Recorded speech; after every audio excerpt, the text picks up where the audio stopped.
Учурда 1 килограмм еттин баасы 490 сомдон 500 сомго чейин сатылып жатат. Касапчылар бул бааларды эт багытындагы малдардын наркы жогору болгондугу менен байланыштырышты. Этке чарбанын малын союп сатса, арык чыгып, сатууга мүмкүн болбой калат. Мындан улам кардарлар жагдайды түшүнбөстөн, мал арзан, эт кымбат деп нааразычылыктарды жаратууда дешет. Естественно, ошо немедем азыр мал кымбат болгон үчүн 500 сомдон сатабыз.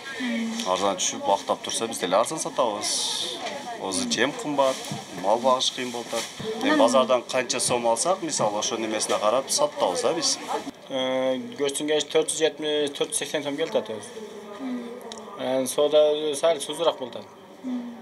Азыр элдер мал арзанга дейт, малдын алиги семизи аргы бар да. Гунажындар алиги арактары арзан болот. Семиз букалар кымбат болот да. Эт күнүмдүк тамак ашка колдонуучу маанилүү азыктардан бири. Мындан улам эттин баасынын өскөндүгү карапайым калктын капчыгын жукартып, убайымга салууда. 1 кило эт алсаң, мисалы үчүн жакшы окат кылсаң 2 окат кыласың. Ондагы теңинен көбүрөөк сөөк. 300 грамм сөөк кошуп коет огочу. Анан кийин неме кылбайт. Эч кандай немеси жок да, баракасы жок да. Бул ар түрдүү дем, ар күнгө ар түрдүү келет. Чоң схемага бир күнгө 2 күнгө жетип. Еттин килограммы чында кымбаттап кетти, бирок мал арзан да. Этке караганда.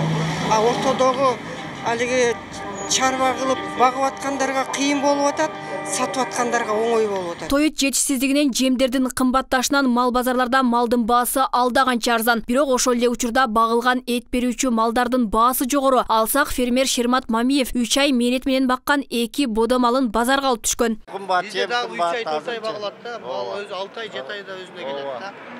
6-7 ай бакканда бул килограмма туура келет да. 3 ай мeenет кылыш керек, бересизби? 125 миңге берсеңиз бизде пайдаланайлы. Кам болот, кам. Бересиз. 26 миңге сатасызбы? Мен сотам. Эм болду. Базарларга түшкөн малдар көбүнесе семиздигине карап бааланат. Күнүмдүк чарбага колдонуучу малдардын баасы салыштырмалуу арзан. Азыр деле кыдырып жүрөбүз, арзан, кымбаты кымбат. Эми көбүнчө дыйканга эмес биз бандай чайкоочулардан неме түшкөрүп калтабыз алганычы, мисалы издештирипчи. Эртерээк келсең, может, дыйкандардан алып калабызбы? Азыр эми көбүнчө эле чайкоочулардын немеси болуп калды да. Базар бул жумада сал неме да, кыймылдап калды, сал кымбаттап калды өтөлөп. Себебинде мына кыштын жарым кетип калды уже. Жаз жакындан калса мал кымбаттайт.